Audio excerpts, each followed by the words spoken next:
Bienvenue aux participants d'aujourd'hui pour cette deuxième journée de la semaine Occitanie-Japon, pour lequel nous allons faire un focus sur le bio au Japon.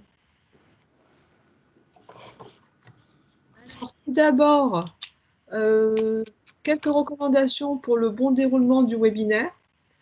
S'il vous plaît, veillez à couper vos caméras et vos micros pendant toute la présentation. Et donc, nous vous invitons à poser vos questions sur le chat. Nous répondrons donc pendant le webinaire au maximum et ultérieurement si nous n'avons pas le temps de traiter toutes les questions. Et nous préférons, si c'est possible, donc traiter des questions dans la seconde partie du webinaire.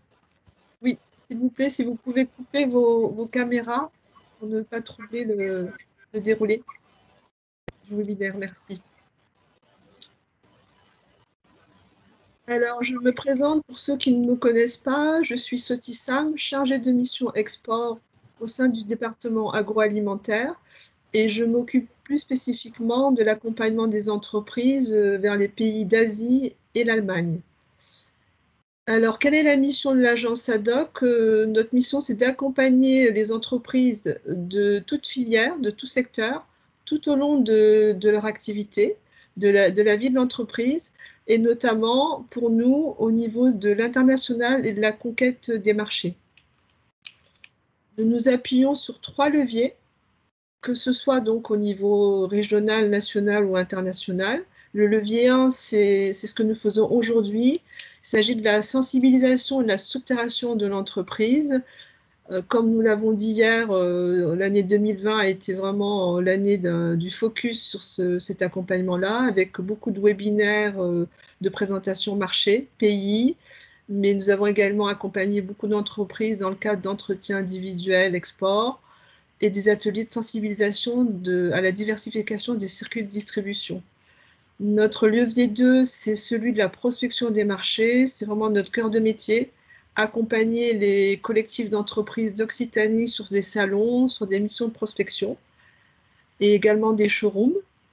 Nous orientons également nos entreprises sur notre plateforme FoodHub, qui est une mise en relation en fait des producteurs d'Occitanie avec des acheteurs du monde entier. Et nous appuyons toujours plus sur les maisons et les bureaux de la région Occitanie à l'étranger, que nous avons à New York, Londres, Casablanca, Shanghai. Et au niveau des bureaux, nous avons la chance aujourd'hui d'avoir Martin Baer, qui a coordonné avec moi l'organisation du webinaire d'aujourd'hui. Et je le remercie. Nous nous appuyons sur notre troisième levier également, qui est la promotion des produits de notre marque ombrelle, la marque Sud de France. Nous organisons régulièrement en région et à l'international des opérations de promotion de la marque, que ce soit donc en offline, au sein de la grande distribution, mais aussi en RHD et plus récemment sur le e-commerce. Quelques chiffres sur l'agroalimentaire. En 2020, nous avons accompagné 474 entreprises et vous voyez au niveau de 52 actions au niveau de la France et à l'international. Nous sommes quand même suivis par plus de 500 producteurs et acheteurs sur notre plateforme FoodHub. Au niveau du vin, 434 entreprises accompagnées et 79 actions, principalement à l'international, avec, vous voyez, un chiffre quand même beaucoup plus important, puisque c'est quand même un secteur phare sur WineHub, 738 producteurs et plus de 1300 acheteurs présents. ADOC est membre fondateur de la Team France Export Occitanie et nous sommes heureux aujourd'hui d'accueillir nos partenaires de la Team France Export, qui sont donc Business France basé à Tokyo, et également les chambres de commerce nous aident à accompagner les entreprises, BPI, et nous accueillerons demain nos partenaires des douanes et également du ministère de l'Agriculture. Voilà, je voulais quand même rappeler les objectifs de cette semaine Occitanie. Comme on vous l'a dit, donc nous essayons de vous présenter un panorama complet d'accompagnement pour vous développer sur un marché. Et pour le grand export, des marchés un petit peu plus complexes, nous souhaitons donc vous donner tous les éléments Et c'est l'objet de cette semaine de sensibilisation où nous avons voulu cibler les différents thèmes et donc la présentation de marché général, le potentiel qu'il peut y avoir sur ce marché de cible qui est le bio au Japon, et également vous donner tous les éléments au niveau réglementaire parce que ils sont très importants et plus complexes avec les experts sur ces sujets. Voilà, et donc la semaine a commencé hier et avec le potentiel marché, donc présenté par les CCEF, les conseillers du commerce extérieur français. Et nous aborderons demain l'atelier réglementaire douane et sanitaire. Et le focus d'aujourd'hui sera sur le bio. Et je passe maintenant la parole à Martin pour le sommaire de ce webinaire.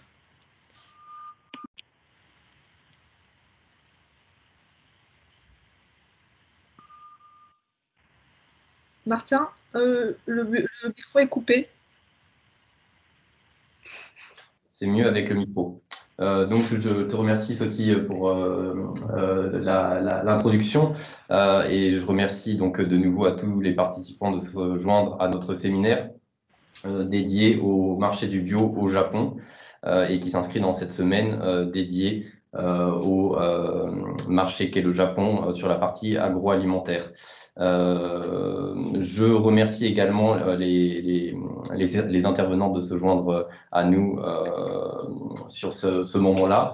Donc, nous aurons tout d'abord une présentation de Marie-Hélène Le Hénaf, qui est conseillère pour les affaires agricoles et que je remercie de se rendre disponible pour nous présenter un aperçu macroéconomique du Japon, du marché du bio au Japon et plus spécifiquement la réglementation bio. Nous aurons ensuite une présentation de la distribution des produits bio au Japon par Loïc Gavet, qui est chargé de développement chez Business France et que pour certains, sans doute, vous avez déjà pu entendre ou discuter avec, puisque ça fait longtemps qu'il accompagne les entreprises françaises et d'Occitanie, notamment sur les produits solides. Donc Loïc nous parlera non seulement de la distribution, mais également du potentiel pour les entreprises d'Occitanie par typologie de produits. Et il fournira ensuite quelques conseils pratiques sur les affaires au Japon, notamment dans le bio. Enfin, nous aurons une partie de questions-réponses. Donc n'hésitez pas à poser vos questions dans le chat et Soti les prendra et les adressera à ce moment-là. Et enfin, sur la deuxième partie du webinaire, ce sera l'entreprise Le Moulin du Puy Vert qui nous accordera un témoignage d'environ 30 minutes sur son action au Japon et sur comment elle a approché ce marché qui est compliqué, mais plein de potentiel. Donc, nous pouvons commencer. Je vais partager le contenu.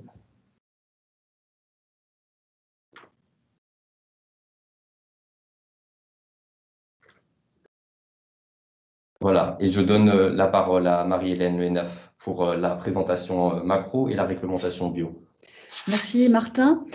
Bonjour à toutes et à tous. Ravi d'être avec vous aujourd'hui pour intervenir sur la question de la production biologique et des importations, enfin du marché ici au Japon. Donc moi je suis, comme Martin l'a dit, conseillère pour les affaires agricoles, donc au sein du service économique régional de l'ambassade de France avec compétences pour le Japon et la Corée.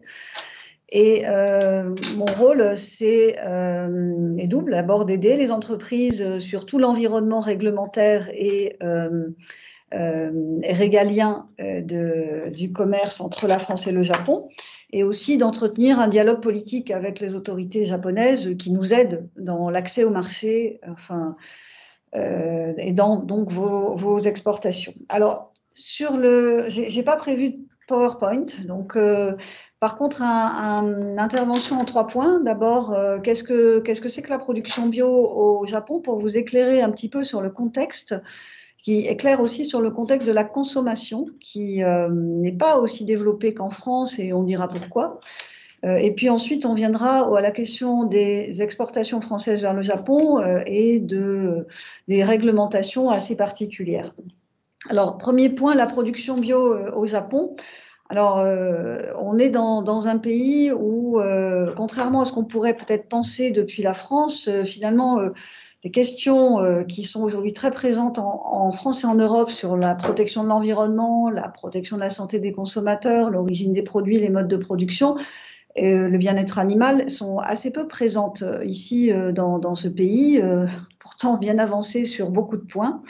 Et donc, la certification bio japonaise, elle date de l'année 2000. Elle est relativement récente et elle ne concernait en 2000 que les produits végétaux. Ça, c'est important à noter. Et elle ne concerne les produits animaux ou incorporant des produits animaux que depuis juillet 2020. Notamment parce que le Japon s'apprêtait à accueillir les Jeux Olympiques et qui avait donc besoin de rejoindre le mouvement mondial sur les produits bio. Donc, il y a voilà, un certain retard sur la norme elle-même, et puis une norme qui bon, est relativement moins exigeante que celle de l'Union européenne. Le Japon a plutôt tendance à calquer un certain nombre de réglementations sur nos amis américains. Donc, on n'est pas tout à fait sur le même registre de normes, mais néanmoins, bon, allez, c'est une norme qui est relativement contraignante pour les producteurs. La certification est confiée à des organismes privés, elle est coûteuse. Elle est compliquée, la conversion est compliquée aussi, ce qui fait que finalement, aujourd'hui, le Japon compte 0,25% de la surface arable en bio. 0,25%, c'est pas beaucoup. La France, c'est 8,5% à peu près, voilà, avec les efforts qui ont été faits ces dernières années par les producteurs et que vous connaissez bien. Alors, donc, voilà, les producteurs japonais ont du mal à rentrer dans la conversion en bio, en dépit d'aide. Il y a un vrai programme d'aide qui peut aller jusqu'à plus de 900 € à l'hectare, ce qui est élevé ici au Japon, mais l'accès à la certification pour une population agricole japonaise qui est globalement vieillissante est très compliqué. Les surfaces moyennes sont également faibles. Alors ça, je ne vais pas développer les caractéristiques de la production agricole japonaise, mais ceci explique cela. À côté donc la production certifiée représente une part très faible de la production agricole. Et à côté, ce qui est une caractéristique japonaise qui nous étonne aussi, nous Français, on voit se développer des produits qui sont bio sans être certifiés. C'est-à-dire, ils sont sur le marché organiques, ils sont naturels. Donc, le consommateur japonais, aujourd'hui, voilà, on sent qu'il va vers ce genre de produit puisqu'on voit l'offre augmenter, mais c'est un peu flou du point de vue réglementaire. On verra ensuite ce qu'il en est pour les produits importés. Donc, ce sont principalement des produits végétaux aujourd'hui qui sont sous production en agriculture biologique. Ces produits sont majoritairement vendus dans les circuits de proximité. Je ne vais pas déflorer ce que vous présentera Loïc Gavet tout à l'heure, mais voilà, la production non certifiée qui donc s'ajoute à une production certifiée, souvent vendue en restauration, transformation en ligne ou pour les légumes dans des magasins organiques. Moi, j'en ai vu un arriver près de chez moi il y a quelques semaines. Et cette production non certifiée n'est pas nécessairement moins chère que la production certifiée. Tout ça pour vous dire qu'il y a un petit flou. Peut-être de France, on pense qu'au Japon, tout est très carré, très clair, etc. Non, on est quand même en Asie. Et en Asie, on est parfois dans des zones grises de flou. Donc, je ne reviens pas sur la politique de soutien du ministère de l'Agriculture japonais au bio, qui, à mon avis, n'a pas grand-chose à voir avec celles qui sont menées en Europe, mais néanmoins des aides importantes, c'est-à-dire que le ministère de l'Agriculture japonais anticipe quand même une augmentation de la demande en produits biologiques. Cette demande, on la voit monter depuis quelques années. Il y a eu l'accident de Fukushima qui a quand même attiré l'attention du consommateur sur voilà, l'origine des produits, voire les modes de production. Puis aujourd'hui, la crise du Covid également qui fait que on constate voilà, une attirance de plus en plus forte pour les consommateurs japonais qui souvent ont un porte-monnaie avec un pouvoir d'achat relativement élevé. Voilà, donc une recherche de ces produits. Néanmoins, j'insiste sur le fait que c'est une prise de conscience qui est progressive des consommateurs. Le Japon aujourd'hui n'est qu'au 11e rang sur le marché bio mondial, alors que la France est au 3e. Donc, c'est 1,4% de part de marché de l'alimentaire aujourd'hui au Japon. Vous voyez, donc on est vraiment sur un marché en devenir. On est au début de quelque chose. Alors pour autant, on a vu fleurir ces dernières 4 ans l'enseigne Bio c'est bon, qui a été développée donc par le groupe français en coopération, enfin en joint venture avec le groupe de distribution Aeon, qui est le plus grand groupe de distribution alimentaire ici au Japon. Et les responsables de Bio c'est bon nous disaient que depuis 1 an, l'augmentation du panier moyen était de l'ordre de 35 à 40%. Voilà. Alors, ce qui marche très bien, notamment, ce sont les vins. Je pense que Loïc en parlera tout à l'heure. Il y a une demande assez importante et j'en viens donc à mon 3e point qui est la réglementation pour les produits importés. Parce que c'est un peu compliqué en fait. Aujourd'hui, on ne peut pas, depuis la France, expédier tout ce qu'on veut comme on veut. Alors, il se trouve que quand entre l'Union européenne et un pays tiers, comme le Japon, il faut que soient négociés des accords d'équivalence en termes de bio. Donc, je vous ai dit tout à l'heure que la norme japonaise était un tout petit peu en dessous de la norme européenne, la norme française étant, elle, un tout petit peu plus drastique que la norme européenne. Nous n'avons aujourd'hui une équivalence pour les produits bio que pour les produits végétaux. Et j'insiste vraiment sur ce point parce que c'est important. Donc, et quand je parle de produits végétaux, comme il est extrêmement difficile d'exporter des produits végétaux frais, on est plutôt sur les produits végétaux transformés, donc des purées de fruits, des purées de tomates, des confitures, toutes ces choses-là, ça passe sans problème puisque la réglementation européenne est reconnue par le Japon à 100%. Deuxième catégorie, les vins. Donc là, il n'y a pas de réglementation aujourd'hui puisque le Japon n'est pas vraiment un producteur de vin. Ça commence un petit peu, mais c'est très faible. Donc, comme il n'y a pas de certification, il n'y a pas d'équivalence. Bon, les vins bio, ça passe bien. C'est vraiment important de le dire. Je crois qu'il y a plusieurs producteurs en écoute. Après, voilà, là où ça score, c'est les produits animaux et les produits incorporant des produits animaux. Ça veut dire que si vous fabriquez des biscuits bio avec des œufs bio, donc tout à fait labellisés en France par le logo AB, au Japon, vous ne pourrez pas le vendre comme bio et le promouvoir comme bio puisqu'il n'aura pas le logo Japan Agriculture Standard, puisque, comme je disais tout à l'heure, on n'a pas d'équivalence au plan européen. Pourquoi est-ce qu'on n'a pas d'équivalence au plan européen ? C'est un peu compliqué à expliquer, c'est que les Japonais ont introduit cette norme en juillet dernier, 2020. Ils l'avaient annoncé 2 ans avant, mais il se trouve qu'en Europe, on est dans la renégociation du règlement bio. Ce que vous savez probablement est que ça a pris du retard, notamment le Covid, mais pas seulement, et que ce règlement ne rentrera en vigueur qu'au 1er janvier 2022. Donc on a une grosse interférence entre la modification du règlement européen et la négociation avec le Japon d'une équivalence qui est une procédure qui prend minimum 1 an. Alors c'est fâcheux quand même parce que d'autres concurrents comme les États-Unis, le Canada, l'Australie, la Suisse ont négocié des équivalences. Et nous, pour l'instant, malheureusement, et je préfère vraiment le dire très clairement, nous n'avons pas de solution pour les entreprises françaises du secteur des produits animaux. Donc, vous pouvez toujours vendre vos produits, le logo AB est toléré, mais vous ne pourrez pas les promouvoir comme bio. Donc, il y a cette zone grise dont je parlais tout à l'heure pour les produits japonais. Elle existe aussi pour les produits importés. Mais la valorisation de vos produits bio sera peut-être inférieure à ce que vous espérez puisque vous n'aurez pas le logo japonais du fait de ce manque d'équivalence. Donc nous, notre travail avec la délégation de l'Union européenne ici, la Commission européenne à Bruxelles, c'est d'essayer de trouver des solutions pour les entreprises. Donc il y a des négociations en cours avec les autorités japonaises. Tout ça prend un peu de temps. Donc voilà. C'est un travail qui se poursuit parce que effectivement, il y a un marché qui s'accroît et il n'est pas question que les entreprises européennes et donc françaises restent au bord du chemin. Voilà, donc pas de problème pour les produits végétaux et les vins. végétaux transformés. J'insiste aussi sur ce point. Demain, ma collègue Gaëlle Thévenot vous parlera des questions réglementaires et sanitaires et phytosanitaires sur lesquelles le Japon a également des normes très drastiques.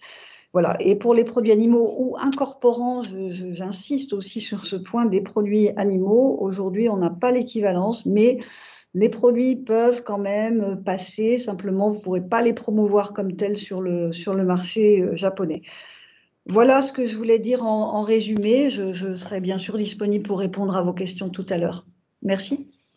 Merci beaucoup Marie-Hélène pour cette description très claire de la place du bio dans la production et les difficultés du bio à se développer actuellement, même si ça change, et de cette explication très franche sur l'état des négociations pour les équivalences. Maintenant, je souhaiterais donner la parole à Loïc Gavet, qui va nous parler de la distribution et du potentiel pour les entreprises d'Occitanie sur le marché du bio. Merci Martin. Bonjour à tous. Donc je vais essayer en 20 minutes de tracer, on va dire, les grandes lignes sur les questions de distribution et sectorielle. Tout d'abord, pour parler de la distribution, bon, d'abord, mais je pense au demeurant que vous devez en être tous ou moins conscient, le Japon a la caractéristique d'être un marché assez mature en termes de distribution. Enfin, c'est la 3e économie mondiale. On a donc une grande variété en fait de canaux de distribution par rapport peut-être à d'autres pays d'Asie qui, tout en étant tout à fait riches, sont peut-être moins sophistiqués en termes de consommation. Et ça, c'est toujours très intéressant pour nous vu que on a une offre très variée et qui demande, pour être clair, un consommateur qui a quand même une certaine éducation. Et là-dessus, le Japon est clairement un pays phare en Asie. La France, par rapport à ces différents canaux, est plutôt positionnée sur le circuit CHR et on va dire sur tout ce qui est vente de détail de luxe. Donc on pense bien sûr à grands magasins, tout un circuit, on va dire, d'épicerie et également de supermarchés gourmets. Peut-être que certains d'entre vous connaissent des supermarchés tels que Seijo-Ishi, Mediya, Kinokuniya. Globalement, on est donc présent quand même sur une variété de canaux, même si c'est quand même plutôt haut de gamme. Bon, le Covid a eu un petit impact là-dessus. Comme bon, la situation au Japon a été in fine à peu près similaire à celle qu'on a pu connaître dans le reste du monde, à savoir que pendant la période du Covid, les gens se sont confinés. Ça a évidemment eu un impact sur le CHR et donc pour nous, ça a eu aussi un impact. Globalement, on est sur une année 2020 qui a été compliquée pour le CHR, moins 17,8%, mais qui a eu quand même quelques éclaircies, puisque justement la vente en retail, la vente en détail, a du coup eu un rebond, un transfert en fait, on pourrait ainsi dire, de la fréquentation en restaurant qui s'est opérée sur le circuit de la vente au détail. Donc on a plus 4,7% sur les ventes d'alimentaires supermarchés. Et sur la vente en ligne, alors on va en reparler en fait là vraiment dans quelques secondes parce que ça a un impact très concret pour le bio. Mais c'est un secteur qui est encore assez en retrait au Japon, mais qui croît progressivement et il est évident que dans les circonstances qu'on a traversées, les ventes en ligne se sont accélérées.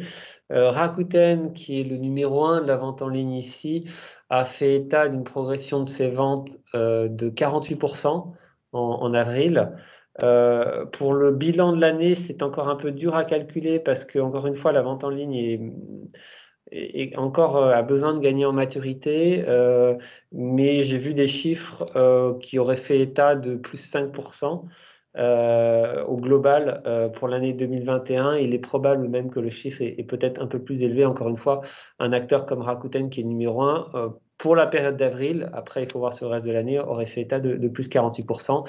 Et un autre acteur, pour le coup beaucoup plus minime, mais sur par exemple des ingrédients de pâtisserie, avait fait état de progression de ses ventes de plus 200% pendant la période de confinement. Pourquoi je mets comme ça l'accent sur la vente en ligne? Il y a l'aspect Covid et puis aussi parce qu'il faut dire, comme on a fait état, Marianne, un peu plus tôt, c'est vrai que le bio reste encore un secteur en développement au Japon. Concrètement, il est donc encore assez peu présent dans certains canaux. On va surtout trouver les produits bio, soit en circuit spécialisé, donc notamment les supermarchés gourmets dont on parlait un peu plus tôt, soit soit carrément en distribution spécialisée, Natural House, Bio c'est bon, on en parlait un peu plus tôt, et puis sinon, beaucoup en vente en ligne. Euromonitor notamment fait état du fait que en gros 50% de la vente des produits bio se ferait en ligne, ce qui est pour le coup vraiment significatif, puisque comme on le disait un peu plus tôt, dans l'absolu, la vente en ligne reste encore en développement au Japon. Mais disons que ça offre probablement plus de possibilités en termes de marketing pour toucher des consommateurs très spécifiques qui ont un intérêt pour le bio. Je ne vais pas passer plus de temps sur la distribution. Si besoin, je répondrai aux éventuelles questions que vous pourriez avoir là-dessus. Pour avancer du coup sur les vins, Marie-Hélène en a déjà fait état. C'est vrai que le vin est probablement le secteur sur lequel il y a le plus de développement pour le bio au Japon. Il faut voir que ces dernières années, donc la consommation de vin japonaise s'est développée. Ils consomment progressivement de plus en plus de vin. Alors, ce n'est pas non plus des montants faramineux, mais pour l'Asie, en par capita, c'est pas mal du tout. Ils sont à plus de 3 litres par habitant. Et particulièrement, donc, ces dernières années, on a vu une progression du bio. Il y a eu un sondage récemment qui a été fait par un magazine spécialisé qui s'appelle Once auprès d'une quarantaine d'importateurs japonais pour leur demander un peu quelles étaient leurs politiques sur le bio. Il est apparu que 33% d'entre eux, enfin pardon, que 33 des importateurs sur les 40 qui avaient répondu faisaient état d'une progression en fait de leur référencement en bio. C'est très encourageant. Et ce d'autant que dans l'absolu, ce sont des chiffres assez récents. Quand je veux dire récents, c'est pas seulement en termes de date du sondage, mais aussi que quand on leur demande depuis quand cette évolution s'est effectuée, il y en a 8 d'entre eux qui ont indiqué qu'ils avaient augmenté leur référence depuis 1 ou 2 ans. Il y en a 14 d'entre eux depuis 5 ans et il y en a 11 d'entre eux depuis 10 ans, et puis donc le reste depuis plus de 10 ans. Et donc, ça veut dire que, en gros, parmi ces importateurs qui ont répondu, il y en a plus de la moitié qui ont augmenté leur référence dans les 5 dernières années. Donc, je mets en avant cet aspect-là parce que, par ailleurs, on a déjà dans nos échanges au jour le jour, on a pu voir des initiatives ici et là. On a parlé de Bio c'est bon un peu plus tôt, dans certains grands magasins comme Ginza Six. Mais au final, on est toujours sur des choses qui sont un peu, pour ainsi dire, des épiphénomènes. C'est un peu dur de savoir quelle est la part des choses. Là, c'est quand même des importateurs et 33 sur 40 qui disent on référence plus de bio qu'auparavant. C'est vraiment un signal positif du marché. La raison a priori, enfin, les raisons sont multiples. Mais disons qu'au niveau des importateurs, les 2 raisons qui reviendraient le plus, c'est que d'une part, tout simplement, le nombre de producteurs bio a augmenté. Et bon, ça, là-dessus, je vous apprendrai rien. Hein. C'est vrai que notamment la France, qui par ailleurs est le premier fournisseur en valeur du Japon et le deuxième en volume, a eu une considérable augmentation de sa surface bio ces dernières années. Et puis par ailleurs, et c'est, j'ai envie de dire, corollaire de la première raison, parfois, ils ont simplement un intérêt dans un vin de qualité et il se révèle que le vin en question est bio. Donc pour eux, ça devient vraiment pertinent.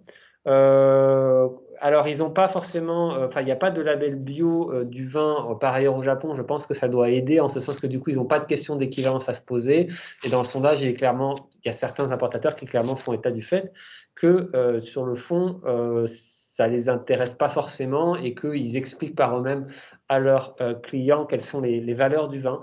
Donc plutôt un signal positif et on peut espérer que ça va continuer à augmenter.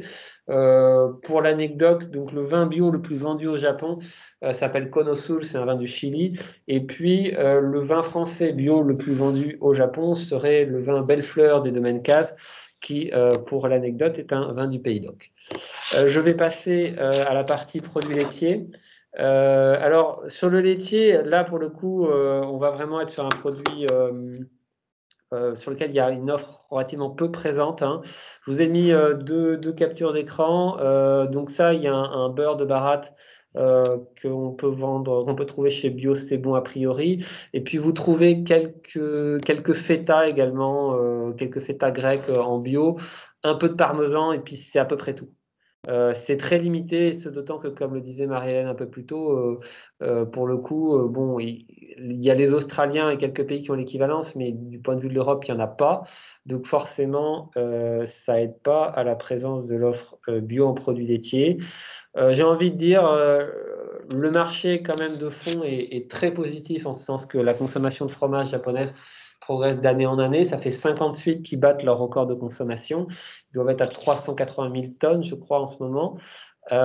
Donc, on peut espérer que le marché va continuer à se développer parce que c'est vraiment quelque chose qui rentre de plus en plus dans les mœurs japonaises, notamment par rapport à ce qu'on appelle toute la culture de la consommation à la maison, ce qu'on appelle au Japon ienomi. Les Japonais ont culturellement envie de passer plus de temps maintenant avec leur famille et leurs amis, moins de travailler pour leur société. Et donc, on voit de plus en plus une consommation à la maison, donc bière, vin, tout ce que vous pouvez imaginer. Et là, le fromage notamment a l'avantage de favoriser ce genre de consommation un peu conviviale. Et donc, on peut espérer que le marché va continuer à progresser et qui sait, peut-être que dans la foulée, il entraînera en même temps le marché bio pour les produits laitiers. Je vais passer aux produits carnés. Alors, pour le carnet, c'est un peu la même chose. J'ai préféré traiter les deux sujets à la suite parce que c'est la même problématique en quelque sorte. On est sur des produits sur lesquels il y a peu d'équivalence.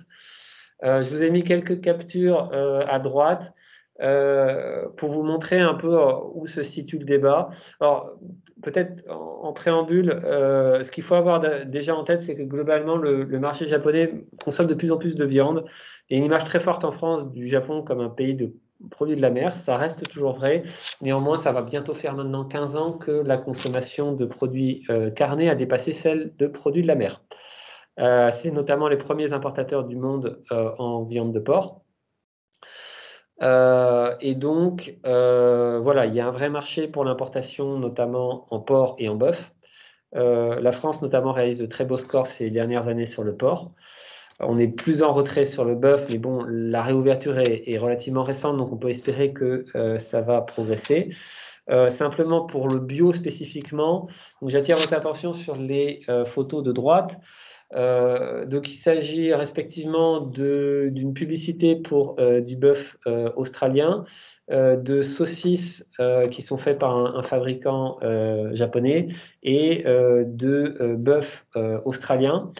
Alors, le premier, en fait, on n'est pas sur du bio stricto sensu, on est sur du bœuf naturel et qui se vend comme sans hormones de croissance, sans antibiotiques, sustainable et sans OGM. Et c'est, je pense, vraiment le créneau sur lequel, en fait, se situe le marché bio, entre guillemets. C'est pas du bio stricto sensu, mais c'est un bœuf qui se veut sain, notamment par rapport à ce qu'ils peuvent importer des États-Unis ou d'autres pays. Et le deuxième produit au milieu des photos, c'est la même réflexion. Il y a guère que le troisième produit que je mets un peu plus bas, qui est vraiment, c'est vraiment un produit à la marge qui est importé par un importateur spécialisé japonais qui doit s'appeler Kamakura Ham. Et c'est du bœuf organique australien qui, pour le coup, là, a l'équivalence. Mais tout ça pour vous dire qu'il y a très peu, en fait, de produits enfin certifiés bio au Japon en carnet. Je vais passer à la BVP. Très beau secteur, beaucoup de croissance ces dernières années à la faveur de la modification des mœurs alimentaires. La France est évidemment un des principaux fournisseurs, tous les grands groupes français, qu'il s'agisse de Deli-France, de Leduf, Kaiser, Paul, etc., sont présents au Japon. C'est vraiment un marché phare. Et on vend de plus en plus de BVP aux Japonais. Sur le bio, alors là, on a quelques offres, alors notamment le pain allemand diététique sésame. Ils ont aussi des pains japonais faits à partir de farine japonaise. On leur vend un peu de farine bio également. Et puis, sinon, on a quelques cracottes. Objectivement, on pourrait développer notre offre là-dessus. Bon, il y a aussi il peut y avoir la question des ingrédients animaux, notamment pour les pains fourrés, etc. Donc voilà, disons que comme c'est un peu la même réflexion sur le laitier, le marché est en croissance régulière, on peut espérer que ça va entraîner également le bio. En tout état de cause, il y a déjà un certain nombre de produits sur place. Je vais passer à la partie produits sucrés. C'est probablement le secteur sur lequel, en dehors du vin, enfin sur les produits solides, on a le plus d'offres. Tout simplement parce que voilà, on va avoir beaucoup de produits, notamment végétaux, les jus de fruits, bien sûr, mais aussi des chocolats, des confitures, beaucoup de marques, donc notamment Bovetti, les jus de fruits de Vitamont. On a quand même aussi, et puis bon, je vous ai mis une confiture italienne qui est Rigani d'Alogro. Même chose ici quand même, il y a le bio. Tous les produits là que je citais là, c'est vraiment, ils sont certifiés bio. Et puis après, vous avez d'autres produits qui sont un peu encore une fois, dans la mouvance, c'est-à-dire ils sont pas bio stricto sensu, mais par rapport aux attentes du consommateur japonais, ils répondent un peu au même désir. Je vous ai mis une photo d'une confiture que vous connaissez sans doute, qui s'appelle Saint-Darfour, qui est française, qui est un énorme succès au Japon. Pourquoi j'en parle? C'est parce que si elle a énormément marché au Japon, c'est parce qu'elle était sans sucre ajouté et qu'ils mettaient vraiment en avant un aspect très santé. Elle n'est pas bio, elle n'a pas vocation à le devenir, mais c'est un énorme succès au Japon et je pense que c'est assez indicatif du fait que il y a de base et de plus en plus un vrai besoin des Japonais pour des produits bons pour la santé et auxquels le bio est souvent assimilé ici. Il convient dans les années à venir de peaufiner le marketing du bio pour arriver à vraiment capitaliser en fait sur les attentes des consommateurs japonais. Je vais passer directement sur la partie épicerie salée. Je crois que vous êtes au demeurant nombreux à avoir une offre dans cette catégorie. Alors, bon, on a beaucoup de produits aussi ici. Alors, bien sûr, il y a l'incontournable, c'est-à-dire l'huile d'olive. Les Italiens sont très présents sur place. Notamment, ils ont une marque qui s'appelle Alcenello, qui est la numéro 1 en fait, du bio au Japon, qui est pour le coup qui est présente de manière assez alors je ne vais pas dire omniprésente, mais qui a une large distribution, c'est-à-dire que vous pouvez trouver du Alcenero chez Aeon, un peu plus tôt, Marie-Hélène mentionnait Aeon, donc Aeon c'est l'équivalent de Carrefour au Japon. C'est le premier groupe de distribution au Japon et c'est le premier groupe de distribution en fait même en Asie. Donc c'est vraiment un gros acteur et vous trouvez du Alcenero chez eux. Pourquoi je dis ça? C'est parce que c'est une preuve du fait que sur certaines catégories, vous avez déjà éventuellement une certaine pénétration du bio. C'est à la croisée en fait de qu'est-ce qui est disponible en offre et j'ai envie de dire, du marketing qui a été pratiqué. Bon, Alcenero, voilà, très bien su exploiter l'image italienne. Ils ont toute une gamme en épicerie salée qui va depuis l'huile d'olive en allant aux pâtes, etc. Et donc, on en trouve à la fois en supermarché gourmet, mais aussi même en GMS. Également, tout ce qui va être huile, vinaigre, voilà, les vinaigres de vin. On va également avoir, alors bon, c'est une définition un peu large, mais dans l'épicerie salée, on va avoir tout ce qui est aussi café et thé. On a pas mal de produits également qui sont certifiés. J'ai envie de dire que le principal challenge dans l'épicerie salée, ça va être de vraiment arriver à valoriser notre origine française. C'est-à-dire que on a un patrimoine exceptionnel avec un grand nombre d'appellations. Euh, pour info, bon, vous connaissez certainement l'accord de partenariat économique, l'accord de libre-échange qui a été signé entre l'Union européenne et le Japon. C'est pas seulement un accord douanier, c'est également une reconnaissance mutuelle entre les appellations japonaises et les appellations européennes. à ce jour, les IGP n'ont pas forcément encore une énorme notoriété au Japon, en dehors vraiment des passionnés de gastronomie, mais c'est un marketing qu'on peut espérer voir se développer parce qu'il répond vraiment à, j'ai envie de dire, un besoin de fond des Japonais qui est d'avoir un produit authentique. Ce que les Japonais aiment avoir, c'est avoir une histoire, c'est avoir un produit réel, presque artisanal, j'ai envie de dire. Bon, la réalité est parfois un peu plus compliquée que ça, mais vraiment ce que les Japonais aiment dans la France, c'est notre histoire, c'est nos traditions, oui, c'est l'histoire qu'on a derrière. Donc on a un fort potentiel là-dessus qui reste encore, ma foi, à exploiter, à bien exploiter en termes de communication. Objectivement, les Espagnols et les Italiens, notamment avec tout ce qui est régime méditerranéen, et sans doute parce qu'ils ont une offre peut-être aussi moins foisonnante que la nôtre, on a vraiment un très riche patrimoine en France, ont peut-être mieux su effectuer leur communication. Du coup, c'est vrai que pour certains produits, on les trouve plus facilement, et notamment sur tout ce qui est épicerie salée, c'est vrai que les Italiens sont très présents. Je vais passer directement à la partie pratique des affaires en quelques minutes. Du coup, qu'est-ce qu'on peut dire de la manière de rentrer sur le marché japonais? Bon, je pense que bon, plusieurs d'entre vous vendent déjà au Japon, donc tout ça va vous sembler très familier, mais ça vaut la peine, je pense, d'être rappelé, hein. Le Japon est vraiment sur des relations long terme. Ils sont bien sûr là pour faire du business, mais ils sont aussi, ils souhaitent avoir une relation avec les producteurs. Et voilà, parce que le business, c'est beaucoup d'impondérables de tous les côtés. Donc, ils doivent avoir des partenaires sur lesquels ils peuvent compter. La relation d'affaires, il faut la voir en plusieurs étapes, en respectant quelques principes clés. On peut décomposer ça en gros en 5 étapes, et sachant qu'il y a 3 principes que vous retrouverez, pour ainsi dire, tout le temps. C'est l'attention aux détails, hein. Le Japon, c'est pas le pays de l'approximatif. Quand ils vous posent une question, il faut répondre de manière détaillée. Ils n'ont pas vraiment le sens du second degré ou de l'approximatif. Il peut y avoir parfois des zones grises, mais notamment sur tout ce qui est les questions techniques. Quand ils posent une question, il faut prendre vraiment ça au sérieux, parce qu'ils peuvent être ils peuvent être un peu psychorigides parfois. L'importance de la relation, encore une fois, vous n'êtes pas simplement là pour vendre un produit, vous êtes là pour prendre soin de votre partenaire. Parce que c'est vraiment comme ça que eux, intérieurement, lorsqu'ils parlent avec leurs clients, ils réfléchissent. Et un troisième point, c'est, on va dire, le consensualisme ou le respect.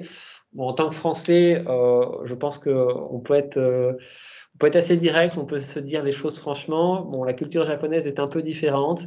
Ça demande de respecter un peu plus les formes, d'autant qu'il y a certains codes locaux qu'on ne connaît pas, ce dont ils sont conscients, hein. Ils n'attendent pas non plus de nous qu'on soit japonais. Mais il faut bien réfléchir à ce qu'on dit au Japon, parce que c'est vrai qu'ils sont très sensibles. Donc il faut être assez consensuel. Voilà. Pour reprendre les étapes, première étape, c'est vraiment, est-ce que je dois aller au Japon? Bon, je pense que cette étape-là, on va la passer. Si vous êtes sur cet atelier, c'est qu'au demeurant, vous avez déjà quelques idées sur la question. Ensuite, comment rencontrer des importateurs japonais? Bon, vous avez les salons. Le principal d'entre eux, ça va être le Foodex, le principal événement au Japon, 80 000 visiteurs par an. Qui est pour ainsi dire, le seul événement sur lequel vous avez vraiment, par exemple, des primo-exportateurs.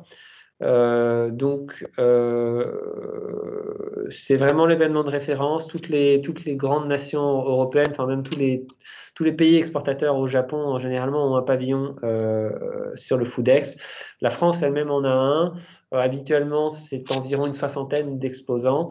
Ça peut faire sens, notamment si vous avez déjà un partenaire sur place, pour appuyer ces ventes, et à plus forte mesure si vous n'avez pas encore de partenaire, parce que les autres salons en général vont vraiment être destinés à être faits avec un partenaire local. Le Foodex peut vraiment avoir des primo-exportateurs qui viennent rencontrer des importateurs. Et aussi vous appuyez sur la Team France, bien sûr. Au-delà de nous, donc il y a également la CCFJ avec laquelle on travaille, et de manière générale, voilà, tous les partenaires de la Team France, à commencer évidemment par la doc. Du coup, ça reste peut-être le canal le plus simple si vous avez vraiment besoin d'un accompagnement sur le détail pratique,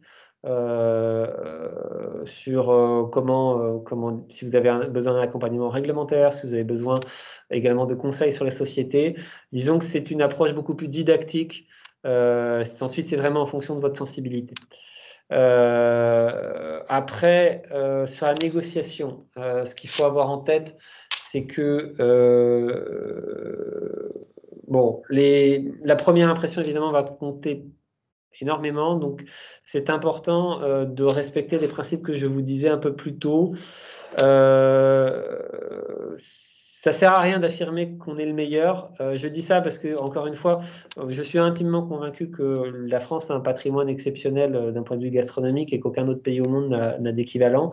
Après, culturellement, les Japonais ne vont pas forcément prendre ce genre de discours, comment dire. C'est pas le genre de choses qu'on peut affirmer comme ça. Il faut être dans une approche beaucoup plus factuelle et pragmatique, en ce sens que quand vous vous présentez au Japon, vous dites quand est-ce que votre société a été fondée, combien vous avez d'employés, combien de chiffre d'affaires vous avez, dans quel pays vous vendez. Il faut créer de la confiance. Hein. Le Japon, c'est quand même un pays qui vit beaucoup, qui a une très forte culture locale. Les importateurs font l'interface avec le reste du monde. Le rapport à l'étranger est toujours un peu délicat. Donc, il faut les mettre en confiance. Et la meilleure manière de mettre en confiance, c'est de leur donner des repères qu'ils comprennent. Donc, il faut toujours commencer avec des choses très simples. La deuxième chose, peut-être, c'est aussi sur l'aspect qualité. Alors, ils se mettent de plus en plus à la certification. Maintenant, le Japon a clairement un gros retard sur la question. Généralement, sachez que il y avait un sondage il y a quelques années par une institut japonaise auprès des importateurs qui faisait état que, par exemple, 58% des importateurs avaient recours en fait à l'audit interne, c'est-à-dire qu'ils se déplaçaient eux-mêmes dans les usines de leurs fournisseurs pour déterminer si le fournisseur était aux normes. Ça ne veut pas dire que vous ne pouvez pas faire valoir vos certifications, les certifications que vous avez déjà obtenues. C'est juste que, sachez-le, culturellement, le Japon est moins sensible que d'autres pays à cet aspect-là. Donc, s'ils demandent à visiter votre site de production, soyez pas étonnés, c'est fréquemment le cas au Japon. Sur le packaging est très important au Japon. Je vous invite vraiment à faire attention là-dessus. La forme compte autant que le fond. Donc, je pense que vous savez déjà que c'est un pays notamment qui affectionne les petits conditionnements. Il faut avoir en tête notamment que le Japon a de plus en plus de foyers, soit monoparentaux, soit en tout cas de foyers unipersonnels. Hein. Les Japonais s'engagent de plus en plus tard dans des relations, dans le mariage ou autre. Il y a de plus en plus de personnes qui travaillent, qui vivent seules. Et puis c'est quand même un pays qui a la culture du petit. Donc il faut avoir des petits conditionnements en général. Sans exagérer, hein, par exemple, pour de la charcuterie, j'ai déjà vu 3 rondelles de saucisson emballées, vendues en supermarché. C'est un peu le niveau. Hein. Ça ne veut pas dire que tout le monde va être sur le même conditionnement, mais vraiment, c'est un pays qui affectionne le petit. Si vous avez des petits conditionnements, en général, c'est plutôt bon. Ça correspond plutôt à la culture locale. Ils essayent de consommer en petite taille. Le goût, très souvent, vous allez devoir, très souvent, parfois, vous allez devoir adapter un peu le goût. Ils ont aussi un goût un peu plus fade. Il y a une certaine culture du fade au Japon. Et typiquement, on parlait d'huile d'olive un peu plus tôt. Pour vous donner un exemple, Bosco, qui est la principale huile d'olive ici, qui est une marque japonaise, mais qui se fournit depuis l'Espagne, je crois. Ils ont plusieurs en fait goûts. Et en fait, ils ont goût très fort, goût normal, goût un peu plus faible.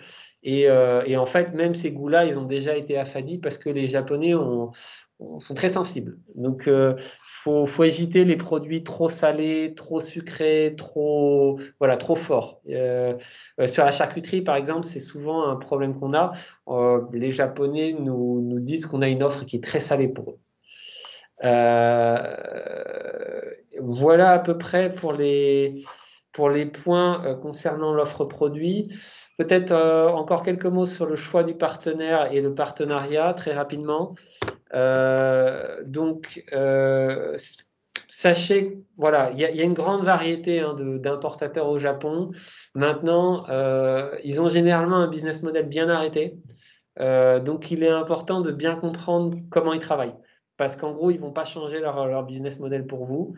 C'est-à-dire que vraiment, le but du jeu, c'est d'essayer d'avoir un maximum de contacts et ensuite, parmi les contacts qui potentiellement ont un intérêt, de bien comprendre comment ils travaillent parce que ça va vraiment fixer les bases de la relation pour l'avenir qui potentiellement a vocation à être long terme et qui ne va pas beaucoup non plus évoluer, qui peut progresser.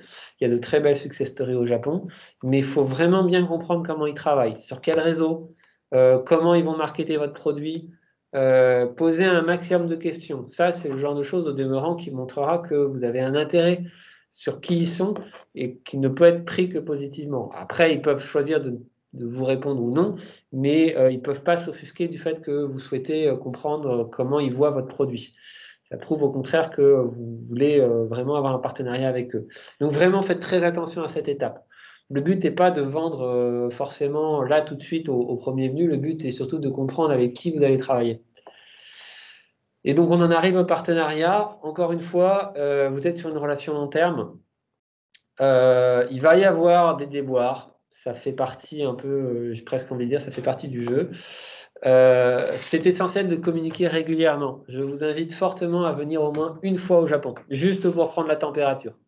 Vous n'avez pas besoin d'apprendre à parler japonais, mais juste comprendre un peu leur culture qui est très différente de la nôtre, ça aide beaucoup.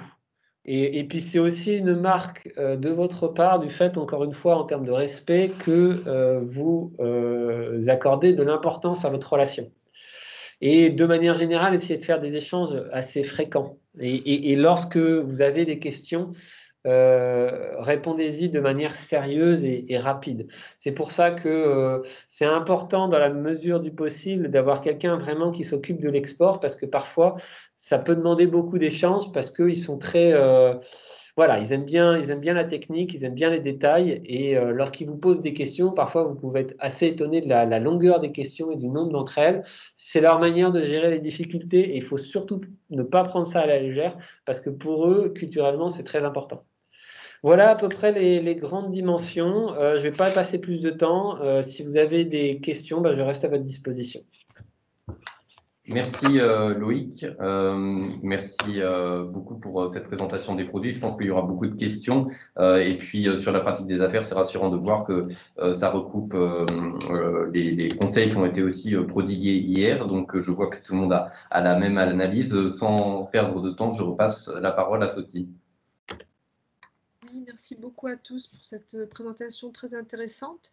On peut passer effectivement à la partie questions-réponses. Pour l'instant, on n'a pas eu beaucoup qui sont arrivés. Donc n'hésitez pas. N'hésitez pas si vous avez besoin de précision par rapport à vos secteurs, la réglementation et les opportunités marché. Donc il n'y en a pas pour le moment.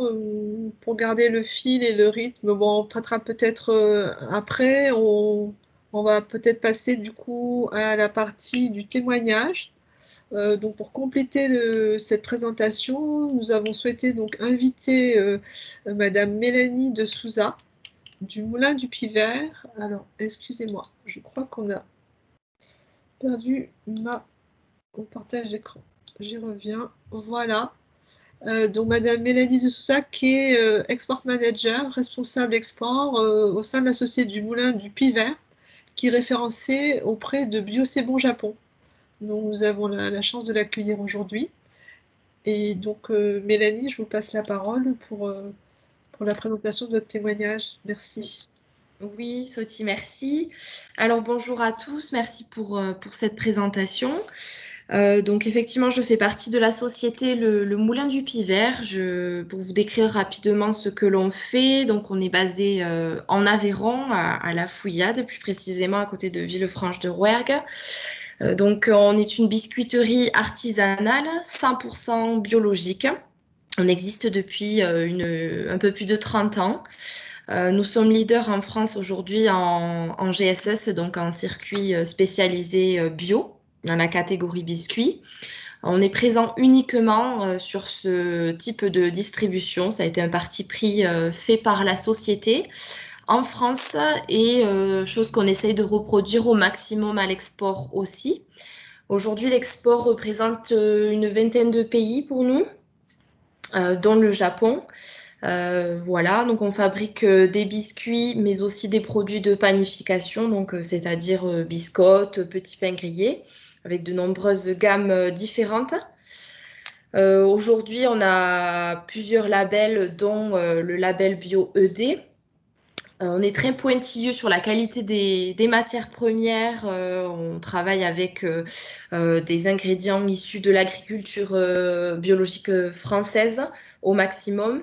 Donc une farine issue d'une filière blé régionale que nous avons créée avec nos agriculteurs partenaires et des coopératives de la région, donc voilà, dans le sud-ouest.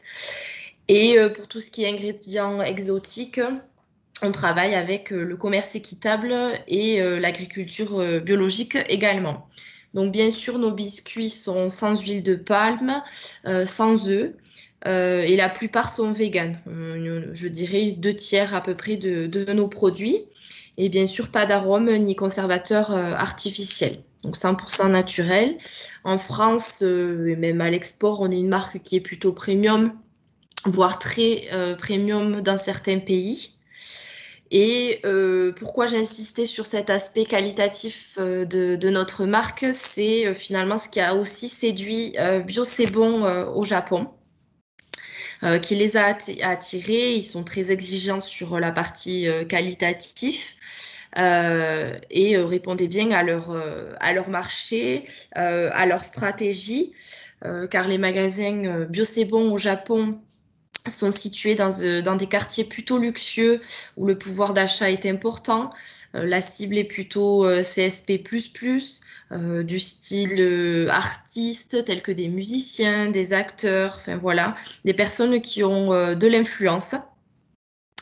Nos produits se démarquent aussi parce qu'il y a peu d'agriculture biologique au Japon, comme le disais précédemment, et donc peu de producteurs, et on n'est pas forcément sur la même qualité de produit. Donc comment l'histoire a commencé avec Bio C'est Bon? Alors je n'ai pas été la personne en charge de l'introduction de nos produits chez eux, puisque l'on travaillait en fait directement avec Bio C'est Bon France par le passé. Et c'est eux qui administraient directement, approvisionnaient directement les produits pour le Japon. Aujourd'hui, Bio C'est Bon Japon est totalement indépendant de la France, mais ils souhaitaient tout de même être approvisionnés par nos produits. Ils nous ont donc contactés via un agent en fait que l'on avait, une relation qu'on avait en commun.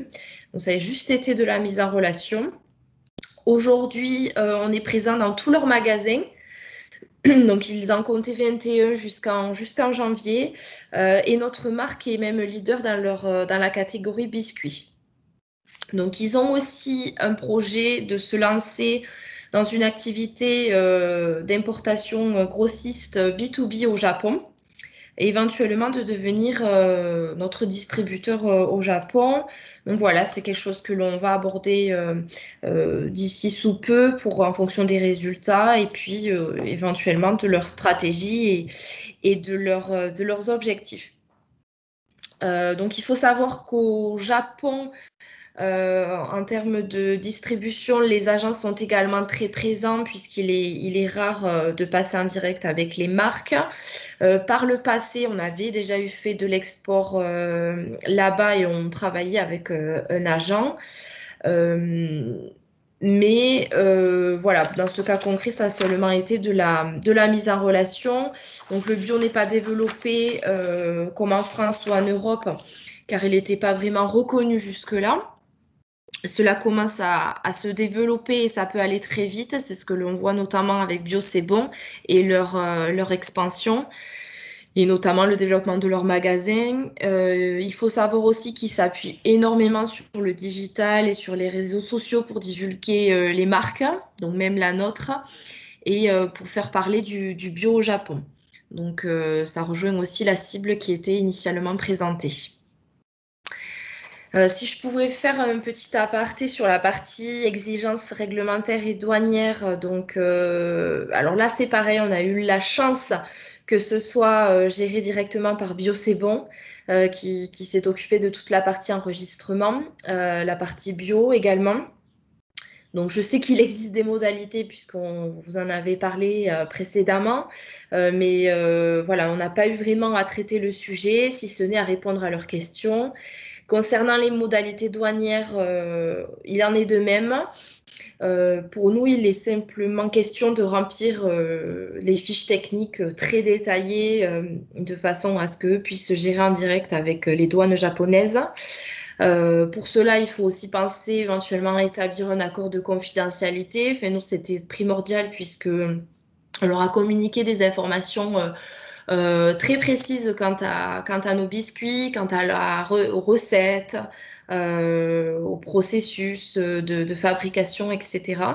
Donc voilà, il faut être prêt à leur communiquer de nombreux détails, à répondre à leurs questions qui sont effectivement très fréquentes.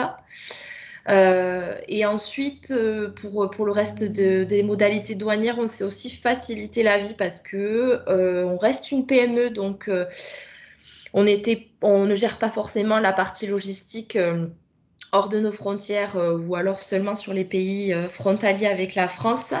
Donc nous, pour le coup, on travaille en FC à Marseille, c'est-à-dire que on leur livre la marchandise chez un intermédiaire à Marseille et c'est eux qui s'occupent du reste. Je sais que pour travailler en direct avec nous, ils se sont basés sur notre commande et ont travaillé avec d'autres fournisseurs en France sur d'autres produits en épicerie, me semble-t-il. Et ils regroupent toutes ces marchandises pour pouvoir faire un seul départ vers le Japon. Voilà. Quant aux caractéristiques culturelles, alors ça rejoint ce que je disais. Effectivement, il y a eu beaucoup d'échanges et ça continue. Pour vous donner un exemple, on a eu la commande qui a été passée en novembre jusqu'au mois de mars. Finalement, on a eu un échange qui était régulier. Je dirais pas toutes les semaines, mais presque pour continuer à leur répondre à toutes leurs questions, que ce soit au niveau technique, que ce soit au niveau qualitatif, communication, enfin voilà, des questions très diverses et variées, mais très précises aussi. Donc, tout ce que pouvait expliquer Loïc est vrai. Il faut être prêt à leur répondre aussi rapidement parce que forcément, c'est ce qu'ils attendent de notre part. Ils sont très engagés dans la marque. Dans le développement de la marque, donc attendre la même chose de notre côté. Après, face à ça, si je puis dire, ils sont très droits, très corrects. Voilà. Nous, on ne travaille pas en exclusivité avec eux. Il n'y a pas eu de demande de leur part et c'est pas forcément quelque chose que l'on pratique aussi. Mais bon, pour l'instant, tout se passe très bien. Voilà. Ensuite, on pourrait dire que ils peuvent être très fermés, mais avec nous, pour le coup, on les trouve aussi très ouverts. C'est un peu contradictoire, mais ils sont ouverts aussi aux nouveautés, produits, voilà, des façons de travailler qui peuvent être différentes de ce qu'ils peuvent avoir l'habitude de faire. Voilà. Et comme je le disais, ils sont très engagés dans le développement de la marque. Donc, pour donner un exemple, la semaine dernière, ils ont introduit nos produits en magasin puisqu'ils étaient sans stock depuis un petit moment. Ils ont fait sur 3 jours un festival qu'ils ont appelé le festival Le Moulin du Pivert, donc festival de la marque.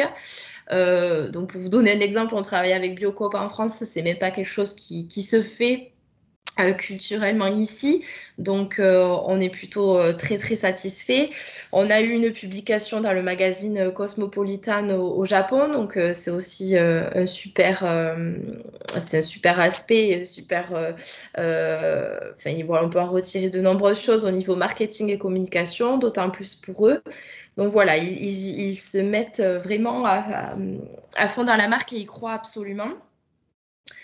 Voilà, si je pouvais vous donner quelques petits conseils très concrètement et qui sont vraiment propres à Bio C'est Bon dans ce cas-là, c'est que en amont, il faut leur exiger une trame quant au processus de commande, par exemple, parce que pour nous, ça a été d'abord une commande prévisionnelle. Ensuite, ils nous ont envoyé des plans logistiques pour la préparation des palettes. Euh, des délais d'envoi de commandes qui ont été communiqués très tardivement. Enfin voilà, il faut être prêt, savoir réagir rapidement. Donc on a l'habitude en logistique au sein du Moulin du Piver, mais je sais pas forcément le cas pour toutes les entreprises et PME, surtout au niveau artisanal. Donc voilà, il faut être prêt à pouvoir être très réactif. Faire aussi tout par écrit parce que sont très droits, donc il faut pouvoir se dédouaner en cas de problème. Enfin voilà, on a eu des soucis avec leur transitaire qui avait certaines exigences au niveau français. Le Japon en avait d'autres. Donc voilà, il faut pouvoir aussi se dédouaner en cas de problème, faire valider chaque aspect nécessaire au bon processus de la commande pour être sûr que tout se passe pour le mieux. Donc voilà, et pour la partie bio, c'est bon. C'est, je pense, le début d'un long partenariat. Ce qui rejoint aussi ce qui a été dit hier. On voit que lorsqu'ils intègrent une marque, ils sont prêts à travailler à fond avec elle, à faire tout ce qui est en leur possible pour développer la marque. Et là, c'est vraiment le cas chez eux. Ils nous ont même dit qu'on était symboliquement le pilier de leur société dans la catégorie biscuits. Donc, c'est bon à entendre et puis c'est aussi très prometteur pour nous. Donc, voilà pour notre partie. Écoutez, si vous avez des questions, j'y répondrai avec grand plaisir. Et puis, j'espère pouvoir vous avoir aiguillé surtout et donner plus de détails. Merci beaucoup Mélanie pour ce témoignage très concret au cœur du quotidien de votre partenariat avec Bio C'est Bon. C'est Et ça. elle est effectivement donc très complète et ouais, vraiment très, très parlante aussi au niveau de la valeur ajoutée, ouais, les spécificités que vous nous citez. Là, on n'avait jamais entendu parler de ces aspects, par exemple, d'une semaine autour de votre marque. Oui. Oui, ben nous non plus, pas forcément. Ça, pas eu de demande particulière de notre part. Et voilà, pour eux, ils voulaient vraiment mettre en avant l'arrivée de nos produits au sein des magasins et faire une sorte d'action promotionnelle. Voilà, marquer le coup. Et du coup, on a une question justement pour Oui. savoir si au Japon, De C'est Bon est-il votre importateur exclusif? Alors, il n'y a pas d'exclusivité avec eux. Comme je le disais, aujourd'hui, ils ont ce projet de devenir importateur et de travailler la partie B2B. Donc, si cela se concrétise, à voir éventuellement. Nous, après, on ne prospecte pas d'autres contacts. On est plutôt très satisfait de ce qu'ils font actuellement et on préfère s'engager avec eux pour le moment, mais même si rien n'est contractualisé. Merci beaucoup. Approche prix, elle est rendue Marseille. Je vois une question de Bernadette Suroka. Je pense que c'est au niveau du prix. Vous faites un prix FCA Marseille, comme vous l'avez dit. Oui, exactement, c'est ça. C'est Ouais, ça. voilà. Bon, Voilà, donc. oui, pardon. Donc, ils ont été. Il y a eu la proposition de faire Du DDP, bien sûr, de leur part, mais voilà, nous, dès le départ, on a établi les conditions, tout simplement pour éviter de leur vendre du rêve et enfin, d'aller vers quelque chose qu'on ne maîtrisait pas. Et pour eux, étant donné la situation et leur volonté aussi de s'approvisionner avec d'autres fournisseurs en France, finalement, c'est bien tombé et ça leur convient parfaitement. Oui, c'est vrai qu'en général aussi, pour nos primo-exportateurs, on leur conseille de faire du ex-works, donc un prix départ usine ou départ lieu de production. Oui. Mais quand on est face à des enseignes un peu plus grandes ou des importateurs qui préfèrent massifier, c'est vrai que le chiffrage FCA aussi est souvent demandé. Exactement.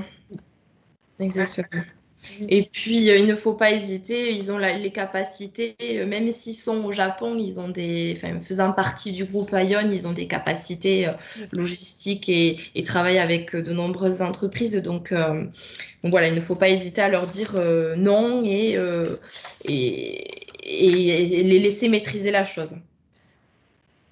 Oui, c'est bien d'aborder ce point de négociation quand même, où on n'est quand même pas pieds et mains liés. Exactement. Ouais. Oui. Et une question de Lisa qui demande si vous avez eu écho d'une poursuite de croissance. En fait, on a parlé de 21 points de vente maintenant, ce qui est déjà beaucoup. Oui. Est-ce qu'ils vous ont parlé encore d'une croissance qui va continuer? Alors, en termes de nombre de magasins, je ne saurais vous dire, mais ce qui est sûr, c'est que oui, ils ont des projets de développement. Ça, c'est sûr, en termes d'ouverture de magasins, en termes de croissance et en termes, je pense aussi d'intégration de produits. Mais surtout de ce que j'ai vu, c'est que la croissance est très rapide et enfin, on est sur une échelle qui est même très surprenante. J'ai plus de chiffres en tête, mais je me rappelle qu'il nous en avait présenté rien qu'au moment de l'ouverture des magasins, donc qui n'est pas très vieille, jusqu'à aujourd'hui, on est sur une croissance énorme. Donc oui, ça peut grossir très vite. Un beau potentiel. Exactement. Donc il faut aussi être... c'est quelque chose à prendre en compte en fonction de la typologie de l'entreprise, puisque pas forcément, on peut pas forcément approvisionner tous les magasins aussi. Enfin voilà, c'est à prendre en compte parce que lorsqu'ils passent une commande, on parle vite de grosses quantités aussi. Et une question qui me vient moi de mon côté, par rapport au flux logistique, justement, par rapport à quand il vous passe une commande, quels sont les délais après pour livrer, faire le départ? Vous avez un Alors, délai? nous, par exemple, on avait eu la précommande en novembre, donc ça a été aussi une demande de ma part parce qu'en fin d'année, avec les congés, etc., on a énormément de travail à l'usine, donc ça a été une demande de ma part d'anticiper leur commande. Le départ avait été prévu initialement avant les congés de Noël et finalement c'est fait qu'en début janvier. Donc il y a eu un laps de temps de quasiment, même mi-janvier, donc il y a eu un laps de temps de quasiment 2 mois entre le passage de commande et le départ. C'était la première aussi. Ils étaient aussi en train de mettre en place tout leur partenariat au niveau des transitaires en France. Donc, ça peut jouer dans le délai. Mais je suppose que là, les prochaines à venir, on sera sur un délai maximum je sais pas, un mois. Nous, habituellement, on est sur 15 jours avec nos autres clients. Mais oui, là, je pense un mois pour qu'ils se laissent aussi le temps de gérer ça en interne. Il faut savoir que le bateau a mis aussi presque euh, 1 mois et demi à arriver, je crois. Donc, en termes de DLUO, c'est très important à prendre en compte. Nous, on est sur 1 an avec nos biscuits, donc pas trop de problèmes à ce sujet-là, mais voilà, il faut le prendre en compte que rien que là, au moment où la commande arrive, il y a déjà presque 2 mois qui ont été, qui passent sur le bateau, pardon. Oui, c'est un sujet qui est au cœur de la problématique actuelle. On a évoqué aussi au niveau de la Chine, hein, ce problème logistique et cette augmentation des délais au niveau du transit par bateau. qui peut être une difficulté et dont on doit vraiment tenir compte, notamment au niveau des produits biologiques où il n'y a pas de conservateurs, et enfin très peu, et Exactement. il faut vraiment tenir compte au niveau des produits. Exactement. Bien, encore merci Mélanie. Je vais prendre les autres questions donc, qui sont arrivées au fur et à mesure. Oui. Déjà, je vais me permettre, merci beaucoup, de passer la parole à Catherine Machabert, notre responsable Asie du département 20, qui est là parmi nous, pour une question qui est arrivée des vignerons en fait associés, qui demandaient, à part les salons, quel type d'accompagnement vont proposer pour approcher les importateurs. Bonjour à tous. Donc effectivement, pour approcher le marché japonais, comme souvent dans beaucoup de marchés, vous avez grosso modo deux solutions, hein, la participation à des missions dites collectives, ou après demander une mission plus personnalisée, dite individuelle. Et là, peut-être que Business France pourrait répondre à ce sujet. Donc, effectivement, Loïc l'a dit, Foodex est le principal salon pour pouvoir exposer. C'est un salon qui reste quand même relativement cher début mars. Au niveau du vin, il est vrai qu'il est un petit peu moins, comment dire, désormais un petit peu moins favorable pour trouver des importateurs quand on est néo. Souvent maintenant, les entreprises du vin participent souvent quand ils ont déjà des partenariats. Et après, en ce qui concerne les autres missions collectives, il y a les programmes Testin, et sur lequel nous, l'agence ADOC, on est associé sur une date, puisqu'il y a deux missions de prospection Testin, qui sont une au mois de mai en règle générale et une au mois de novembre. Et ce sont des missions qui sont tout à fait appropriées pour pouvoir trouver des importateurs. Ce sont des dégustations sur une demi-journée. Et ad hoc, on s'associe à celle de novembre, mais malheureusement, elle est complète due aux nombreux reports et à cette année 2020 qui a été très difficile, et où on offre aussi un programme Plus Occitanie qui permet d'entrer en contact avec des importateurs, des opportunités supplémentaires pour entrer en contact avec des importateurs ciblés qui recherchent des vins d'Occitanie, de notre région.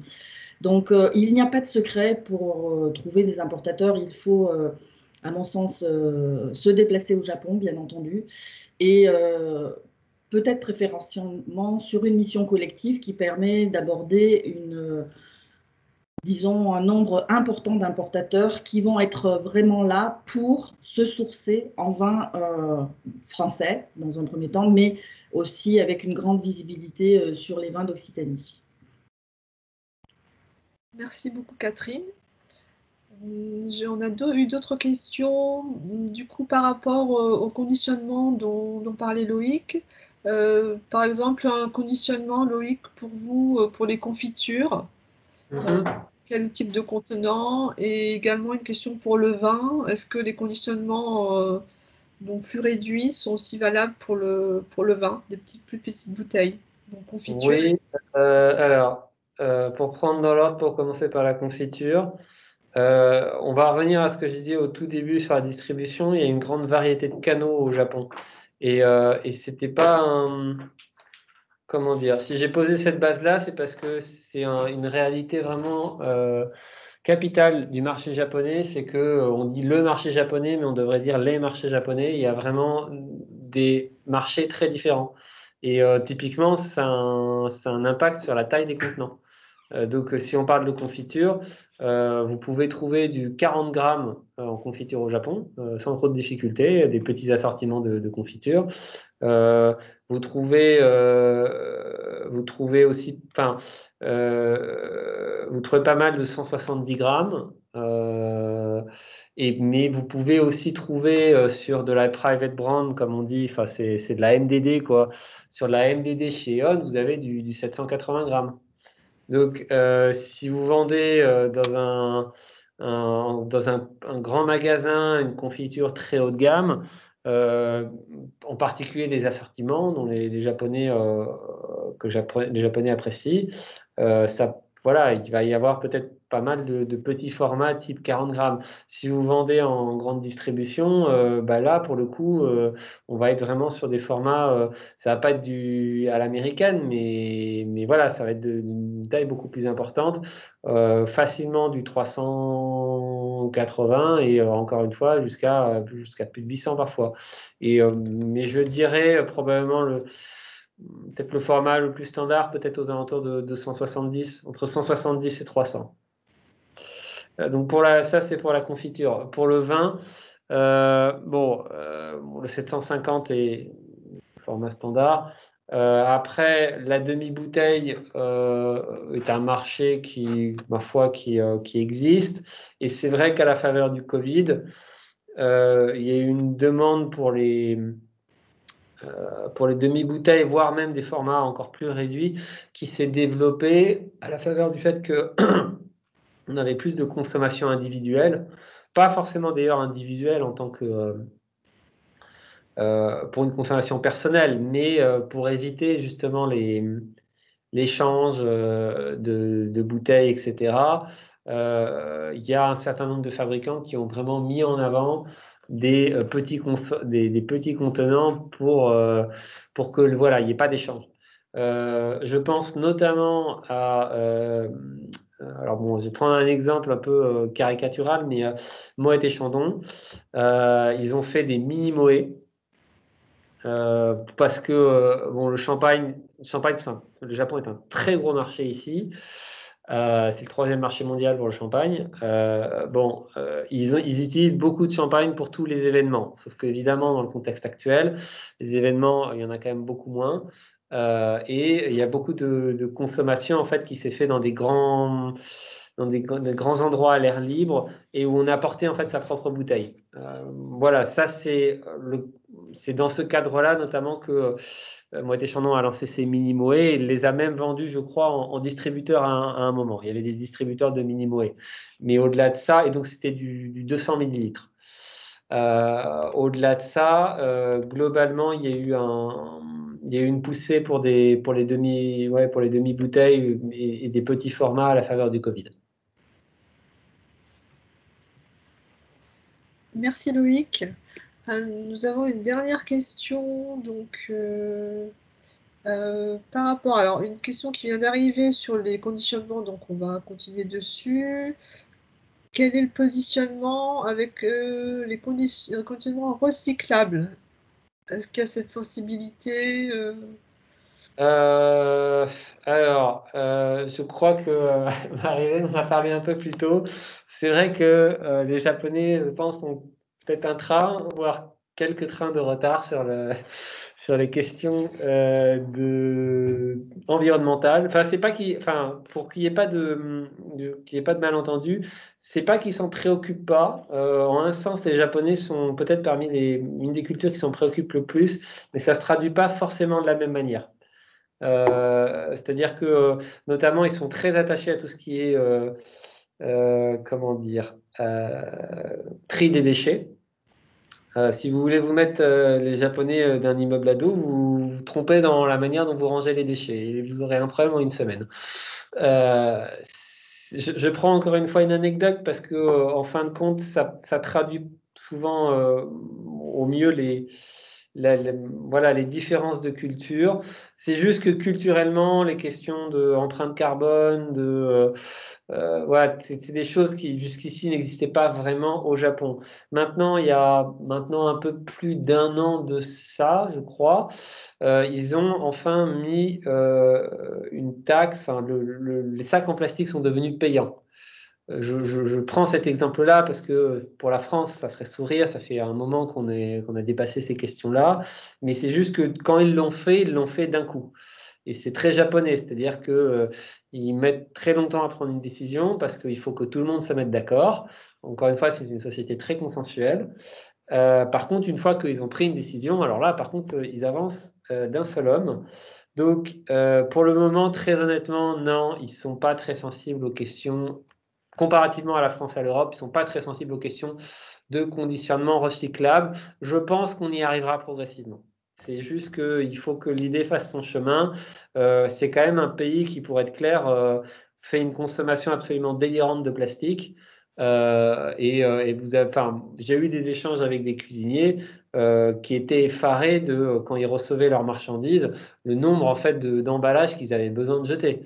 Encore une fois, c'est un pays où, je citais l'exemple des rondelles de saucisson, mais on pourrait dire la même chose pour les fruits, quoi. C'est-à-dire qu'ils emballent des pommes à l'unité, quoi. Et bon, à un prix en plus, on pourrait en parler, mais le fait est que voilà, tout est emballé. C'est délirant d'un point de vue emballage. Donc, ils ont pas mal encore, je pense, de chemin à faire là-dessus. Maintenant, clairement, c'est quelque chose qu'ils considèrent avec de plus en plus d'attention et notamment, comme je disais tout à l'heure, depuis maintenant un peu plus d'1 an, ils font payer les sacs en plastique, ce qui est une évolution significative pour le Japon. Merci Loïc. Nous avons donc une dernière question de Monsieur le maire sur le type d'incoterm utilisé par rapport à son produit qui est du sirop de sève, je pense, d'érable, il me semble. Corrigez-moi, Monsieur le maire, si ce n'est pas le cas. Et quel type d'incoterm utiliser? Donc, je pense plutôt une négociation avec l'importateur, mais Loïc, je ne sais pas ce que vous en pensez. Oui. Au demeurant, on a cité un peu plus tôt Xwork. Voilà, ça fait partie des incoterms qui sont relativement utilisés. C'est un peu dur en fait c'est ce qu'on va revenir à la question des conditionnements. C'est en fait tout va dépendre de votre marché, enfin et là plus spécifiquement de votre interlocuteur.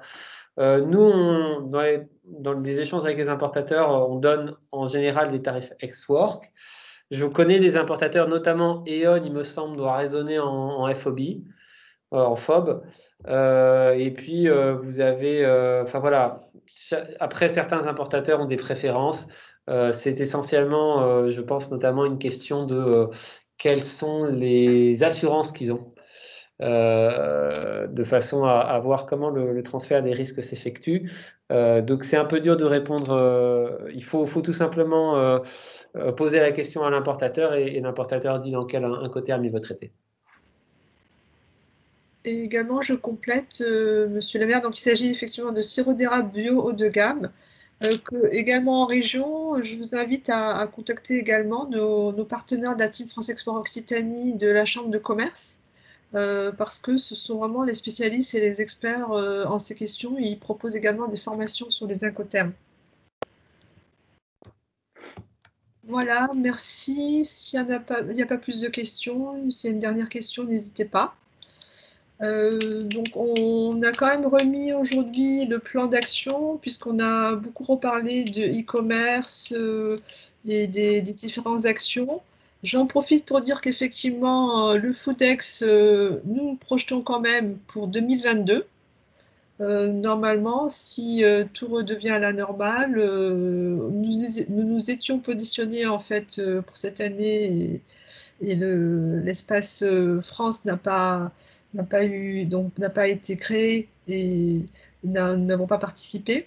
Mais en 2022, donc nous, au niveau de l'agro, oui, pardon. Oui, je me permets de vous interrompre aussi. Alors, pour information, on a quand même tenu un pavillon France cette année, mais il a vraiment été à surface réduite en raison des circonstances. Disons qu'on a quand même essayé de marquer le coup. Mais bon, c'est vrai après qu'il était de taille un peu plus réduite, mais voilà, il y avait un pavillon France. Oui. Il y avait un pavillon France et il y avait aussi apparemment, c'était les personnes qui venaient au salon étaient vraiment à la recherche de produits. Donc, je crois qu'on peut vraiment féliciter Business France d'avoir maintenu ce pavillon France en dépit des circonstances, parce que d'autres pays, par exemple l'Italie, qui est un des gros concurrents de la France ici au Japon, ça a été dit, avait un pavillon 7 fois plus gros que le nôtre. Donc voilà. Très bien, merci pour cette actualité. Et du coup, nous, on vous rejoindra normalement, si tout se passe bien, en 2022 avec un espace Occitanie et plusieurs entreprises qui ont déjà un partenaire au Japon et qui étaient déjà partantes dès 2020, en fait. Et donc, pour vous rappeler les trois grandes actions phares déjà au niveau agro et vin, donc, c'est cette mission de référencement auprès d'Amazon et Japan et Rakuten que nous vous proposons, une opération de référencement en collaboration avec Business France Japon. Nous allons lancer très prochainement la commercialisation de cet événement, pour cette mise en relation. Également, comme nous vous l'avions dit hier, cette rencontre avec Bio C'est Bon, on l'espère avec nous, une prise de contact, puisque le directeur de l'entité a changé, devrait se faire normalement, je l'espère, dans peu de temps, et qui va permettre aussi de lancer cette opération. Nous vous proposerons, si tout se passe bien, dans le cadre du Food Tour Agro-Asie, en fait, juste après le FHC Shanghai, une mission de prospection au Japon du 15 au 17 novembre avec un collectif d'entreprises d'Occitanie, donc de nous rejoindre au niveau de rendez-vous B2B, un programme de rendez-vous B2B, nous avons tout détaillé hier. Et au niveau du vin spécifiquement, Catherine l'a dit, donc il y a une mission de prospection Asie du Nord-Est, avec également la Corée et Taïwan, une mission donc qui s'inscrit dans l'événement national Testing, mais qui est déjà complète à ce jour. Voilà, n'hésitez pas non plus à revenir vers Catherine si vous souhaitez avoir plus d'informations à ce sujet. Voilà, écoutez, je vois juste, il y avait une remarque d'Hélène Bonnet. Accepter ou pas les incoterms demandés selon un risque pris en compte. Oui, je pense que ce que veut dire Hélène, c'est une négociation, une attention à avoir, puisqu'effectivement, on l'avait évoqué au niveau de la Chine par rapport aux coûts qui ont doublé, voire triplé du fret maritime, être très vigilant à ces aspects d'incoterm. Ouais. Et du risque qui peut être pris par rapport aux tarifs que vous avez en départ usine et ce qui peut être rendu. Donc effectivement, encourager sûrement l'Exworks. Voilà. Eh bien, merci beaucoup à tous. À Loïc, que je vois que Marie-Hélène a dû nous quitter. Merci Martin et merci Mélanie. Merci Catherine et merci à suivre aujourd'hui. Donc nous sommes plus d'une trentaine chaque jour. Encore merci à tous et je vous dis donc à demain et bonne journée et bonne soirée à vous au niveau du Japon. Merci. Merci beaucoup. Merci. Bonne journée. Au revoir.